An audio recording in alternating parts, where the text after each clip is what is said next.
ചട്ടി നക്കി വടിച്ചു എന്നറിയില്ല, എന്താ പറയുക, വടിച്ചു നക്കിന്നു കേട്ടോ, അങ്ങനെ എന്തോ പറയുന്നേക്കാം. എന്തായാലും നക്കി വടിച്ചിട്ടുണ്ട്, വടിച്ച് എടുത്തിട്ടുണ്ട്. കുഴച്ച് കഴിക്കാനമാരി ടേസ്റ്റാന്ന്. ഇന്നില്ലേ രാവിലെ ഞാൻ അടുപ്പിൻ്റെ സൈഡും ഒക്കെ ഒന്ന് തടച്ച് വൃത്തിയാക്കി എടുത്തതിന് ശേഷം ഇന്നിപ്പോൾ അടുപ്പ് കത്തിക്കാമെന്ന് വിചാരിച്ചിട്ടോ. വിറകില്ല, ചകിരിപ്പൊളിയും ചിരട്ടയും അതും ഇതൊക്കെ ഉണ്ട് കേട്ടോ. അപ്പോൾ ഗ്യാസ് മേൽ ചായയും കടിയൊക്കെ ഉണ്ടാക്കി തീരാനായിട്ടാണ് കേട്ടോ. അപ്പോൾ എനിക്കൊരു പേടി, ഇനിയിപ്പോൾ അടുത്ത ബുധനാഴ്ചയാണ് നമുക്ക് കിട്ടുള്ളൂ. അപ്പോൾ ഞാൻ വിചാരിച്ച് അടുപ്പൊന്ന് കത്തിക്കാമെന്ന്. ചോറിനുള്ള വെള്ളം വെക്കുകയാണെങ്കിൽ അരി ഇട്ട് കൊടുത്താൽ അതങ്ങനെ വെന്തോളൂല്ലോ. അപ്പോൾ അതിന് വേണ്ടിയിട്ട് ചെറിയ പൊട്ടും പൊടിയും അതും ഇതൊക്കെ ഉണ്ടായിരുന്നു കേട്ടോ സൈഡിൽ, അപ്പുറത്തൊക്കെ. അപ്പോൾ അതൊക്കെ പെറുക്കി കൊണ്ടുവന്നിട്ടുണ്ട് കേട്ടോ. മഴ ഇങ്ങനെ പെയ്തുകൊണ്ട് നിൽക്കുന്നുണ്ട്. ഇന്നലെ വൈകുന്നേരം വരെ നല്ല കാറ്റും മഴയായിരുന്നു കേട്ടോ. രാത്രി ആകുമ്പോൾ കാറ്റ് അടിച്ചിട്ടുണ്ടെങ്കിൽ എങ്ങനെ കിടന്ന് ഉറങ്ങുമെന്ന് പേടിച്ചിട്ട് വിചാരിച്ച് ഇങ്ങനെ എന്തായാലും കുറേ ദിക്റും സലാത്തൊക്കെ ചൊല്ലിക്കിടന്ന്. എന്തായാലും അൽഹംദുലില്ലാ രാത്രി ഒന്നും കാറ്റൊന്നും അടിച്ചില്ല, അതന്നെ വലിയ ഭാഗ്യം. ഞാൻ ദോശമാവ് ഉണ്ടാക്കിയിട്ട് 2-3 ദിവസത്തിനൊക്കെ എനിക്ക് ദോശമാവ് ഒരു ദിവസം അരച്ച് വെച്ചാലുണ്ടാവും കേട്ടോ. നിങ്ങൾ വിചാരിക്കും എന്നും ദോശയാണോയെന്ന്. അപ്പോൾ ഇത് മിനിയാന്ന് ഞാൻ ഉണ്ടാക്കിയ ദോശമാവിൻ്റെ ആ മാവ് തന്നെയാണ്. അപ്പം ഞാൻ കുറേശ്ശെ ആയിട്ട് നല്ലൊരു ഉറപ്പുള്ളൊരു കുപ്പിയിലോ അല്ലെങ്കിൽ ഒരു പാത്രത്തിലോ ആക്കിയിട്ട് ഫ്രിഡ്ജിൽ വെക്കുകയാണ് ചെയ്യുന്നത്. ഒന്നും ആവുമൊന്നുമില്ലല്ലോ, 2-3 ദിവസമൊക്കെ നമുക്ക് ഉണ്ടാക്കാം. നല്ല ഉഴുന്ന ദോശേൻ്റെ മാവായിരുന്നു കേട്ടോ. അപ്പോൾ ഇന്ന് ഞാൻ രാവിലെ ഈ അടുപ്പത്ത് ഉഴുന്ന ദോശ ഉണ്ടാക്കിയിട്ടുണ്ടായിരുന്നു. രാവിലെ പോകാനുള്ളവർക്ക് പെട്ടെന്ന് തന്നെ ഗ്യാസ് മേൽ ഉണ്ടാക്കി കൊടുത്ത്, ബാക്കി എനിക്ക് കഴിക്കാൻ വേണ്ടി ഞാൻ അടുപ്പത്ത് ഉണ്ടാക്കി. പിന്നെ ചോറിന് വെള്ളം വെച്ച് കൊടുത്തു കേട്ടോ. എന്തൊക്കെയുണ്ട് കൂട്ടുകാരെ വിശേഷം? എല്ലാവർക്കും സുഖം തന്നെയല്ല, അത് ചോദിക്കാൻ വിട്ടുപോയി കേട്ടോ. അപ്പോൾ നമ്മളെ വ്ളോഗ് വീഡിയോ നിങ്ങൾക്ക് ഇഷ്ടമാവുന്നുണ്ടെങ്കിൽ പ്ലീസ് ഒന്ന് ചാനലൊക്കെ ഒന്ന് സപ്പോർട്ട് ചെയ്യാൻ മറക്കരുത് കേട്ടോ. നിങ്ങളുടെ സപ്പോർട്ടും നിങ്ങളുടെ ലൈക്കും നിങ്ങൾ കാണുന്നുണ്ടെന്ന് അറിയുമ്പോൾ തന്നെയാണ് നമുക്ക് സന്തോഷം തരുന്നത്. നല്ല തണുപ്പാണ് ഇപ്പോൾ കുറച്ച് ദിവസമായിട്ട്.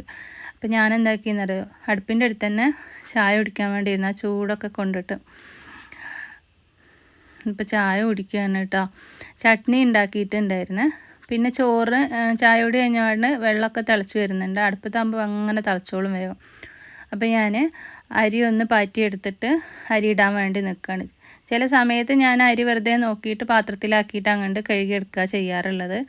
അപ്പോൾ ചിലപ്പോൾ ചില അരിയിൽ കരടുകളൊക്കെ ഉണ്ടാവും, അപ്പോൾ അതൊന്ന് ചേറിയെടുക്കും കേട്ടോ. ഇതിപ്പോൾ എപ്പോഴൊന്നും ചെയ്യാറില്ല, ഒന്ന് തോന്നിയാൽ അങ്ങനെ ചെയ്യും. കരടൊക്കെ ഉണ്ട്, ഒന്ന് പാറ്റിയെടുക്കും. നല്ലോണം നെല്ലിൻ്റെ ഉണ്ടാകുമല്ലോ, ചിലപ്പോൾ അത് എത്ര കഴുകിയാലും പോകില്ല. അപ്പോൾ ഞാൻ അങ്ങനെയാണ്ട് ചെയ്തെടുക്കും. അരിയൊക്കെ ഇട്ട് കൊടുത്തിട്ട് പിന്നെ ഞാൻ അകം കൊലായൊക്കെ അടിച്ചു വരി തുറക്കാൻ വേണ്ടി പോയി.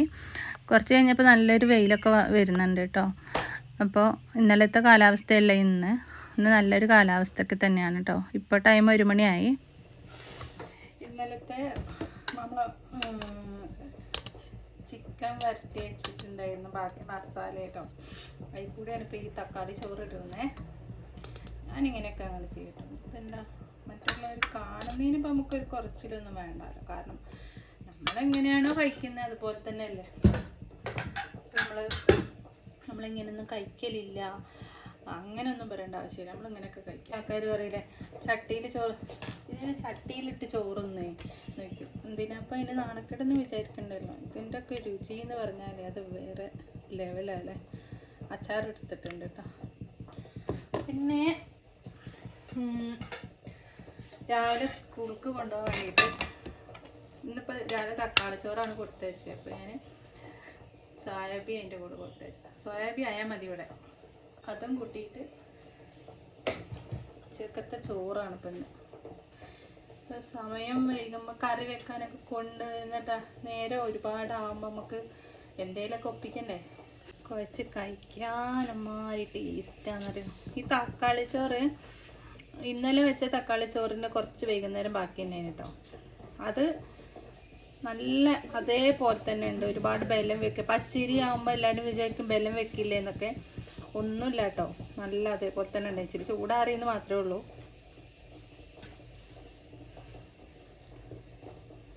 സോയാബീനും കൂട്ടിയിട്ട്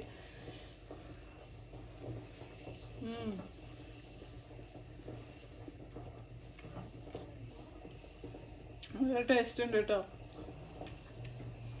അപ്പം കഴിക്കട്ടെ.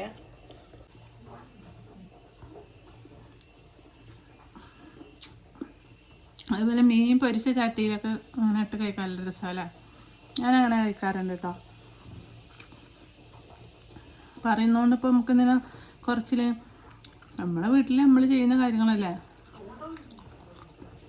മറ്റുള്ളവർ കേട്ടിട്ട് മറ്റുള്ളവർക്ക് ഇപ്പോൾ മറ്റുള്ളവർ കേൾക്കുമ്പോൾ എന്ത് വിചാരിക്കുന്നു, മറ്റുള്ളവർക്ക് വിചാരിച്ചോട്ടെ നമ്മൾ ചെയ്യുന്ന കാര്യങ്ങൾ മറ്റുള്ളവർ കേട്ടാൽ നമുക്കെന്താ അല്ലേ. നമ്മളെങ്ങനെയാണോ അങ്ങനെയാണ് നമ്മൾ ജീവിക്കേണ്ടത്. മറ്റുള്ളവർക്ക് വേണ്ടിയിട്ടല്ലല്ലോ നമ്മൾ കുറേ ആർഭാടം കാണിക്കാനോ ഒന്നും ചെയ്യണ്ടല്ലോ. എന്ത് ടേസ്റ്റാറോ.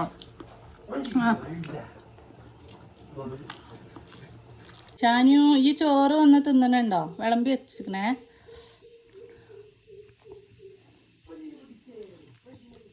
എന്തോ ഒരു വിശ്വാസം തീരൂല. ചട്ടി നക്കി വടിച്ചു എന്നറിയില്ലേ, എന്താ പറയുക, വടിച്ചു നക്കിന്നു. ചട്ടി പറയുന്നേക്കാം. എന്തായാലും നക്കി വടിച്ചിട്ടുണ്ട്, വടിച്ച് എടുത്തിട്ടുണ്ട്. നിങ്ങളിങ്ങനെയൊക്കെ കഴിച്ചിട്ടുണ്ടോ? ഉണ്ടെങ്കിൽ നിങ്ങളൊന്ന് പറയണേ. ഈ മീൻകറിയൊക്കെ വെച്ചിട്ടുണ്ടെങ്കിൽ ചട്ടിയിലുള്ള കായ ഉണ്ടാവുമല്ലോ, വെറുതെ അതൊക്കെ ഇങ്ങനെ കളയുന്നത്. അപ്പോൾ അതിലൊക്കെ ചോറിട്ടിട്ട് തിന്നാൽ മതി, നല്ല ടേസ്റ്റുമാണ്. വേസ്റ്റാക്കി കളയും വേണ്ട. എന്തായാലും നമ്മൾ പാത്രം കഴുകാം, അതിൻ്റെ കൂടുതൽ ഇപ്പോൾ ചട്ടി എന്തായാലും കഴുകണ്ടേ. ഞാനില്ലേ വോയിസ് കുറച്ച് ഭാഗം വോയിസ് റെക്കോർഡ് ചെയ്യാണ്ട് വീഡിയോ എടുക്കുമ്പോൾ ഉള്ള ആ ഒരു സൗണ്ടും കാര്യങ്ങളൊക്കെ കേട്ടോ കുറച്ച് ഭാഗം വീഡിയോയിൽ കാണിക്കുന്നത്. എന്തോ പറയുമ്പോണ്ടെന്ന് എനിക്കറിയില്ല, അങ്ങനെയും വേണ്ടേ.